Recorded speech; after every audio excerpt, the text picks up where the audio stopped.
This 17 News at Noon podcast is brought to you by Clinica Sierra Vista. Welcome back to the 17 News at Noon podcast, where we share your news on your schedule.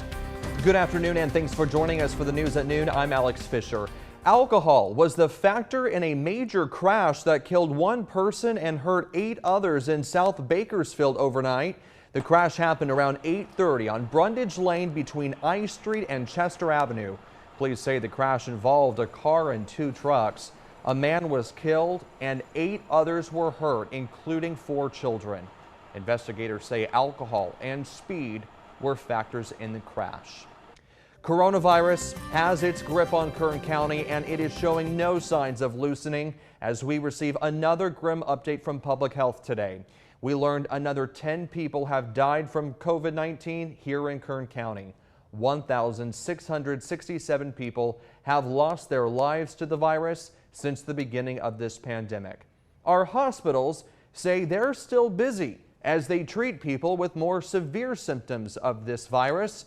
State data today shows 236 people are in a local hospital and receiving treatment. 73 more are in the ICU. Meantime, 246 more people have been infected with the virus. Our daily average has increased to 344 cases. That is the highest it's been in a month. Hello, this is Tim Callahan with Clinica Sierra Vista, and we're excited to unveil the Community Health Center of the Future, our comprehensive care center. It's located right across the street from Memorial Hospital. We have every service under one roof, from family medicine, OBGYN care, dental services for adults and children, behavioral health, and much more. So find your way to better care at Clinica Sierra Vista this year at our comprehensive care center. Visit our website, clinicasierravista.org, for the latest on this project. We'll see you soon. Meantime, once again, the vaccine mandate was the hot topic at a local school board meeting last night. Although not officially on the agenda, parents showed up to stand in front of the Kern High School board members and denounce the vaccine mandate for students. If all you're going to do is what the state tells you to, then why are you here? What good are you? You represent us, not the state of California. You represent the interaction between us. Do that, gentlemen, please. Under no circumstances will my own children have this vaccine. I will not comply with this vaccine. You will lose me. I will walk away from my job. And if that means I have to move out of California, I will. And so several parents and educators once again voicing their opposition to Governor Newsom's mandate that children get the COVID vaccine in order to attend school. Last night's comments came as the board approved the Elementary and Secondary School Emergency Relief Expenditure Plan, also known as the ESSR, which was set to expire this week. An American Airlines flight headed for Orange County was diverted to Denver last night after a flight attendant was assaulted by a passenger. When the flight finally arrived at John Wayne Airport, passengers talked about the incident, saying they heard the passenger punch the flight attendant after an argument over wearing a mask. They say that flight attendant had a severely broken nose and was bleeding heavily. It was about in the midway through the flight. All of the lights in the cabin were off, and then suddenly they all came on really quickly, and the captain immediately said, "Can 2 able-bodied men come to the front of the plane immediately?" And were those men needed? It didn't seem to my knowledge that they were needed, but 8 volunteers immediately stood up and went forward. The passenger was duct taped to his seat before being taken into custody in Denver. American Airlines released a statement on the incident saying, "We will not be satisfied until he has been prosecuted to the full extent of the law. This behavior must stop, and aggressive enforcement and prosecution of the law is the best deterrent."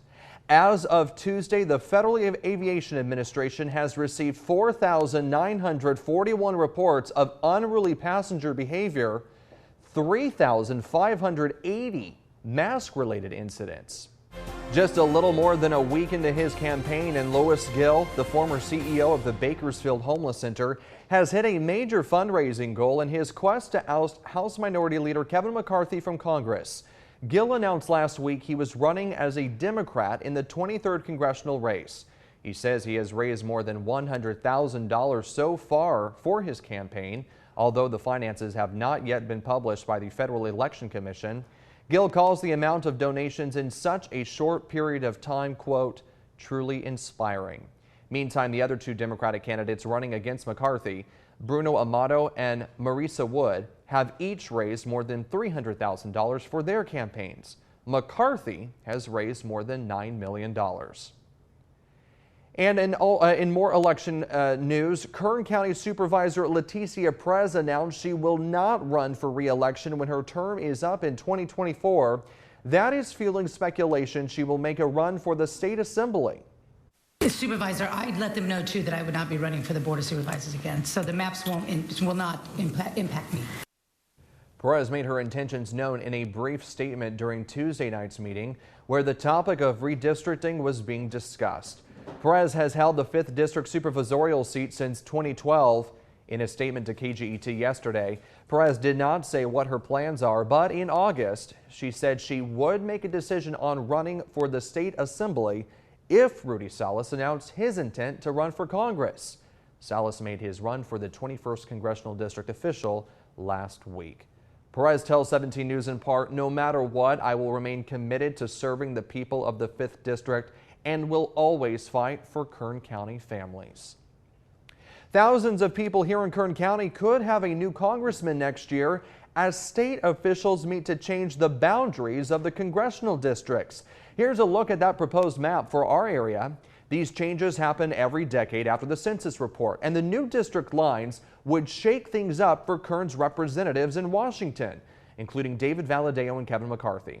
Shafter would become part of McCarthy's district, along with the area north of Yosemite, but he would lose Lancaster.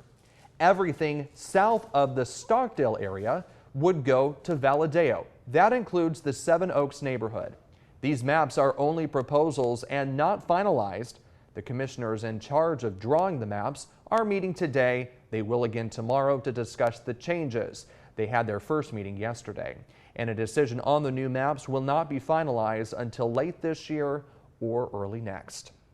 President Biden departed for Europe about 2 hours ago. The president first meets with the leaders of the world's 20 wealthiest countries in Italy, and then he's heading to Scotland for a key climate change summit. But before he left this morning, the president had a lot of unfinished business to take care of on Capitol Hill, and it delayed his departure in a last-ditch effort to reach a deal on 2 major spending bills. NBC's Chris Pallone is in Washington with the latest. In Europe, preparations underway as Rome and Glasgow are set to welcome the world's top leaders. Good day. But first for President Biden, a pit stop on Capitol Hill. Mr. President, how are you? He's meeting with House Democrats and then returning to the White House to announce his framework for an agreement on a multi-trillion-dollar social spending and climate change bill. No one got everything they wanted, including me. But that's what compromise is. The White House expects all Democrats to back it, but that support is yet to be seen. Let's see the text, and then we'll, hopefully we can get everyone on board and we'll vote them through, assuming it's a good bill. Senior White House officials say the bill will likely feature $1.75 trillion in new spending, down from $3.5 trillion. Programs that are in universal preschool, an expansion of Medicare coverage for hearing services, and money to reform the nation's immigration system. Not making the cut, free community college, dental and vision coverage for Medicare recipients, and paid family leave. It would be devastating. It'd be devastating for working women. The bill would be paid for with new taxes on millionaires and billionaires, a minimum corporate tax, and increased enforcement of existing tax laws. While the president believes the framework will win the support of all Democrats and independents, it's not guaranteed. A deal still up in the air. Chris Pallone, NBC News, Washington. In your 17 Crime Watch this afternoon, a woman is under arrest accused of stealing a vehicle with a child in the back seat, then trying to hand the toddler off to a passerby. It began just after noon yesterday near Niles Street and Sterling Road. The sheriff's office says a woman's vehicle was stolen with her 2-year-old inside. About a half hour later, deputies got a report of a woman trying to give the child to someone in the area of DiGiorgio and South Fairfax roads.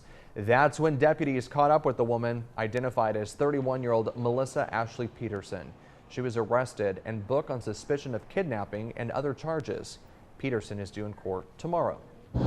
All of us here at 17 News, we're very excited and hoping to see some frightfully fun costumes tomorrow at our annual Sunrise Spooktacular.